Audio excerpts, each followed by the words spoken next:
Bonsoir à tous, bienvenue. Le chef de l'État ivoirien a été élevé au grade de chevalier grand cordon dans l'ordre très vénérable de la chevalerie des pionniers de la République du Libéria.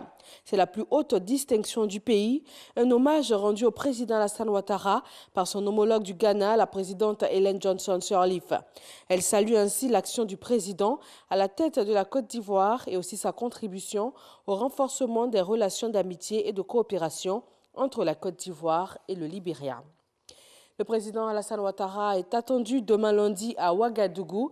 Il va participer au traité d'amitié et de coopération entre les deux pays TAC 2017. Le renforcement de la coopération entre les collectivités européennes et celles du Sud, la mise en place de politiques intégrateurs pour lutter contre la migration et le réchauffement climatique, autant de résolutions adoptées au terme des 5e assises de la coopération décentralisée tenues à Bruxelles. Mamadou Kwasi. Le rideau est tombé sur les 5e assises de la coopération décentralisée, avec de nombreuses recommandations. Élus locaux africains, européens et américains sont unanimes qu'il faut renforcer davantage le pouvoir des gouvernements locaux en vue de combattre considérablement la pauvreté.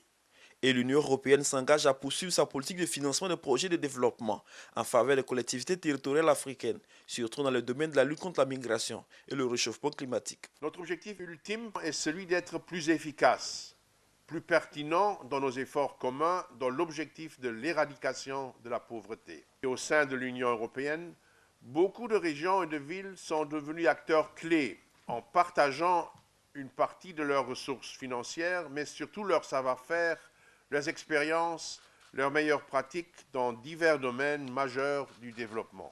Le ministre burkinabé en charge de la décentralisation a saisi la tribune pour saluer les actions de l'Union européenne en faveur des collectivités territoriales africaines.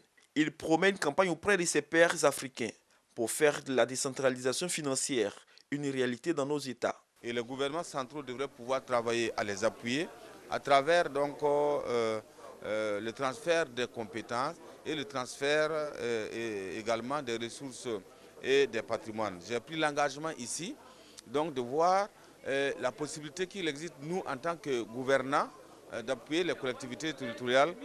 Invité spécial de ces assises, la commission de l'UEMOA, qui a au nom de son ambassadeur auprès de l'Union européenne présenté sa politique en faveur des États membres de cet espace communautaire pour l'amélioration des conditions de vie des populations. L'UEMOA, dans son initiative, qui compte mettre ses ressources propres, ressources communautaires et ressources des collectivités locales pour mettre en place un fonds de développement. Et juste après cela, donc, nous pensons que les partenaires au développement seront convaincus de notre démarche et ils vont s'engager certainement avec nous pour le financement des activités de développement des collectivités locales.